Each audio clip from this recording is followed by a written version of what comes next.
Hello and welcome दोस्तों, स्वागत है आप सबका एक बार फिर से आपका अपने यूट्यूब चैनल में। मैं अभिषेक जैन आप सभी लोगों का वेलकम करता हूं। सो दोस्तों, जैसा कि आप सभी को पता है, अभी काफ़ी ज़्यादा लॉकडाउन चल रहा है, तो आप लोग सभी अपने घर पे सेफ रहें, घर से बाहर ना निकले। अगर घर से बाहर निकलना है तो अब देखिए, आपको पता है मास्क एक नहीं दो लगाने की आवश्यकता पड़ गई है, क्योंकि वायरस इतना ज़्यादा फैल रहा है। बट इस दौर में भी काफ़ी वैकेंसी की खुशखबरी आपके लिए आई है। एक वैकेंसी आई है आप सभी के लिए DFCCIL की तरफ से, डेडिकेटेड फ्रेट कॉरिडोर की तरफ से। ये एक तरह से रेलवे की ही वैकेंसी होती है, ठीक है, रेलवे डिपार्टमेंट का ही काम होता है।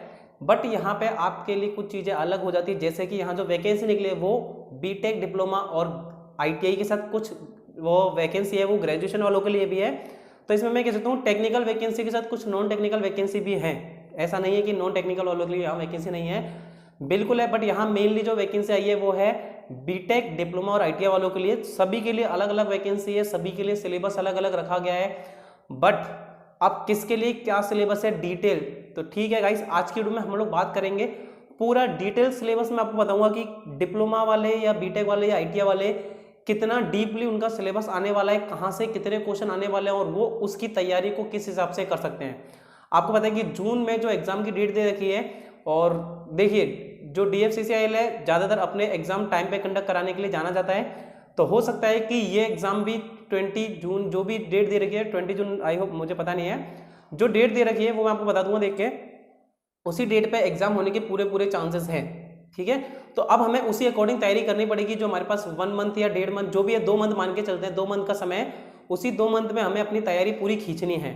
तो अब उसकी स्ट्रेटेजी की प्लानिंग कैसे करें, क्योंकि यहाँ देखिए नॉन टेक्निकल पार्ट भी डिप्लोमा और बीटेक वालों के लिए 24 नंबर का आता है, जो कि काफ़ी इंपॉर्टेंट रहने वाला है। तो उसकी तैयारी आप किस हिसाब से करें, क्योंकि देखिए इसकी कट ऑफ की अगर आप बात करें, आपने काफ़ी चैनल्स पे कट ऑफ ऑलरेडी देख ली होगी, बहुत ज़्यादा हाई जाती है, ठीक है। अगर 120 नंबर का आपका क्वेश्चन पेपर है, जैसा कि आपको पता है भाई 120 क्वेश्चन आने वाले हैं 2 घंटे में, तो 120 में से आप मान के चलिए 100 के ऊपर, या मैं कहूँ 110 के ऊपर इसकी कट ऑफ जा रही है, क्योंकि ऑल इंडिया लेवल की जॉब है और सीट इतनी ज़्यादा नहीं है। सबसे पहली बात तो क्या है कि सीट बहुत कम निकलती है, 16, 15, 20। इलेक्ट्रिकल में हालांकि मैकेनिकल सिविल वालों की वैकेंसी तो काफ़ी अच्छी है, बट इलेक्ट्रिकल में कम है। तो सीट 200-250 भी सीट है, तो वो इतनी ज़्यादा नहीं है ऑल इंडिया लेवल पे। अगर मैं बात करता हूँ तो ऑल इंडिया लेवल पे सीट इतनी ज़्यादा नहीं है, तो हमें क्या करना पड़ेगा, तैयारी को ज़्यादा स्ट्रॉन्ग करना पड़ेगा। कट ऑफ बिल्कुल आप मान के चलिए ज़्यादा जाएगी, लेकिन ऐसा नहीं है कि अगर कट ऑफ ज़्यादा है तो पेपर का लेवल बहुत हार्ड आता है, नहीं, पेपर का लेवल ईजी आता है। बट वही है कि कौन पढ़ के उसको पेपर को क्रैक कर रहा है और कितने अच्छे से कर रहा है। तो इसके लिए हमें पता होना चाहिए कि हमें पढ़ना क्या है। फर्स्ट ऑफ ऑल पढ़ना क्या है, कहाँ से पढ़ना है, कितना पढ़ना है, ये सारी जानकारी मैं आपको आज की वीडियो में देने वाला हूँ। तो आपको करना क्या है दोस्तों, पूरी वीडियो लास्ट तक देखेंगे ताकि आपको सारी चीज़ें अच्छे से क्लियर हो सके। और जो भी दोस्त चैनल पर नए हैं तो जल्दी से चैनल को सब्सक्राइब कर लें और बेल आइकन पर क्लिक कर दें, ताकि जो भी हमारी लेटेस्ट नोटिफिकेशन की अपडेट हो आप लोगों को मिलती रहे। तो चलिए दोस्तों, अब मैं आपको सिलेबस के बारे में जानकारी देता हूँ। तो चलिए दोस्तों, अब वक्त है सिलेबस को देखने का। तो देखते हैं हम लोग सिलेबस। देखिए, बात करें जूनियर मैनेजर की, जहाँ पे आपको ग्रेजुएशन यानी कि बीटेक चाहिए, ठीक है, यहाँ पे सिविल का बीटेक चाहिए आपको। यहाँ देखिए 2 पार्ट में आपका टेस्ट होने वाला है। पार्ट 1 में 24 क्वेश्चन आएंगे नॉन टेक्निकल और 96 क्वेश्चन टेक्निकल आएंगे, यानी कि 2 घंटे का पेपर है, 120 क्वेश्चन आने वाले हैं। जनरल नॉलेज, जनरल एप्टीट्यूड और रीजनिंग आपके एग्जाम में आने वाली है, ठीक है। रीजनिंग में बात करें तो लॉजिकल रीजनिंग, जनरल एप्टीट्यूड और जनरल नॉलेज इंडिया लेवल की आएगी। फिर भी जनरल नॉलेज में इंडिया लेवल को छोड़ के मैं कहूँ आपको DFCCI का हिस्ट्री, IL का हिस्ट्री और रेलवे की हिस्ट्री ज़्यादातर इसमें आपसे पूछी जाती है, ठीक है, क्योंकि 24 क्वेश्चन बैठे हुए हैं, तो आप मान के चलिए 7 से 8 क्वेश्चन आने वाले हैं। तो जीके में ज़्यादा 5 से 6 क्वेश्चन आपके DFCCIL और रेलवे के हिस्ट्री के क्वेश्चन आपको मेनली मिलेंगे। पार्ट 2 की बात करें तो देखिए engineering and solid mechanics, structural analysis, construction material management, concrete structure, steel structure, soil management, foundation engineering, municipal solid waste, transportation infrastructure, highway pavement, traffic engineering, surveying, यानी कि सिविल का काफ़ी अच्छा खासा जो जूनियर मैनेजर का सिलेबस है दे रखा है। इसके बाद बात करें junior manager operation and BD, तो इसमें आपको MBA चाहिए था। पार्ट 1 में 24 क्वेश्चन वही जनरल नॉलेज, एप्टीट्यूड और रीजनिंग है। और पार्ट 2 की मैं बात करूँ तो देखिए 96 क्वेश्चन आने वाला है, जिसमें कि management, function and behaviour, management of human resource, finance for management, marketing for management, quantitative analysis for management, management, यानी कि टोटल मैनेजमेंट का रहने वाला है।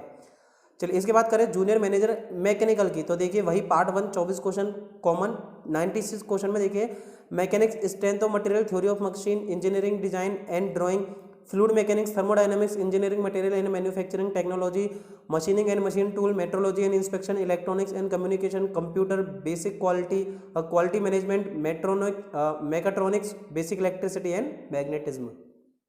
इसके बाद बात करें एग्जीक्यूटिव, यानी कि ये डिप्लोमा वाली पोस्ट आ गई। डिप्लोमा वाली पोस्ट में सिविल में देखें वही 24 क्वेश्चन तो नॉन टेक्निकल और 96 टेक्निकल, लेकिन यहाँ देखिए as compare to BTech diploma में थोड़ा सिलेबस कम कर दिया गया है, जैसे कि surveying, strength of material, structure design and drawing, building and construction material, soil mechanics, foundation engineering, concrete technology, reinforcement and pre stress concrete, hydraulics, hydrology and hydraulics structure, public health engineering and water supply, railway engineering and railway track etcetera. फिर बात करें electrical की जो post है उसमें देखिए कितना कम syllabus है।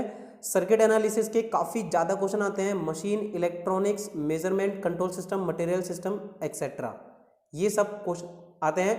मेनली यहाँ पे देखिए कंट्रोल सिस्टम, सर्किट, इसके क्वेश्चन ज़्यादा पूछे जाते हैं। सिग्नल एंड कम्युनिकेशन तो यहाँ पे इलेक्ट्रिकल वाले भी भर सकते हैं। यहाँ सिलेबस देखेंगे engineering, mathematics, network, signal, electronic device, analog circuit, digital circuit, control system, communication and electromagnetics, executive operation and BND. तो यहाँ पे नॉन टेक्निकल वाले भर सकते हैं। ग्रेजुएशन है जिनकी नॉन टेक्निकल पोस्ट काफ़ी अच्छी है, तो देखिए यहाँ जनरल नॉलेज आएगी, logical reasoning, numerical ability, general science, history of Indian railway and DFCCIL, economics and marketing, customer relation etcetera, ये सब इसमें आने वाला है। एग्जीक्यूटिव मैकेनिकल में देखिए यहाँ मैकेनिकल का सिलेबस अगेन घटा दिया गया है। Mechanics, strength of material, theory of machine design, fluid mechanics, thermodynamics, engineering material, manufacturing technology, machining and machine tool, metrology and inspection. फिर बात करें ITI वालों की, यह है ITI वालों की पोस्ट, पार्ट 1 पार्ट 2 इनके 2 आएंगे। 60 क्वेश्चन डिवाइडेड है, यानी कि इनके नॉन टेक्निकल भी 60 आते हैं और टेक्निकल भी 60 आते हैं। अब नॉन टेक्निकल में देखिए general knowledge, numerical ability, general aptitude, reasoning, science etcetera. और पार्ट 2 में जो टेक्निकल है उसमें देखिए electrical circuit and field, signal system, electrical machine, power system, control system, electrical and electronics measurement, analog and digital electronics और power electronics etcetera. इसी तरह से junior engineer signal and telecommunication में 60 क्वेश्चन नॉन टेक्निकल के same है, लेकिन जो 60 question है टेक्निकल वाले उसमें देखिए electronic measurement and instrument, analog and digital circuit, analog and digital communication system, computer organization and architecture, electromagnetic, advance communication topic etcetera. Junior BND इसमें देखिए history of Indian railway and DFCCIL, economic and marketing, logical reasoning, customer relation. और junior executive mechanical में देखिए engineering, drawing, measurement, work, power and energy, heat and temperature, machine, tools and equipment आने वाला है। तो ये आपका सिलेबस है ओवरऑल जो कि मैंने आपको बता दिया है। बस अब आपको क्या करना है, जल्दी से अगर आपने अभी तक फॉर्म नहीं भरा है तो फॉर्म भर दें और जो भी सिलेबस दे रखा है उसको पढ़ना स्टार्ट कर दें, क्योंकि जो आपकी डेट दे रखी है एग्जाम की उसी डेट पे मैं आपको एक बार और बता देता हूँ। देखिए एग्जाम की डेट दे रखी है जून 2021, अभी कोई कंफर्म डेट नहीं दी, लेकिन जून 2021 तक आपका एग्जाम कंडक्ट करा लिया जाएगा। ठीक है, तो ये डेट दे रखी है तो उसी हिसाब से हमें अपनी तैयारी करके चलनी है। और अगर इसके अलावा आपको कोई भी डाउट है या कोई भी चीज़ पूछनी है तो आप कमेंट करके पूछ सकते हैं। इसके अलावा देखिए धीरे धीरे दोस्तों मैं आपको इलेक्ट्रिकल से जुड़ी हुई किताबें या बुक्स भी बताऊंगा जो कि आप परचेज करके घर बैठे पढ़ाई कर सकते हैं। तो ऐसे ही इंपॉर्टेंट वीडियो देखने के लिए चैनल को सब्सक्राइब करके रखें, बेल आइकन पर क्लिक कर दें ताकि जब भी मेरी नई वीडियो आप लोगों तक अपडेट पहुंच सके। थैंक यू दोस्तों, मिलते हैं अपनी नेक्स्ट वीडियो में।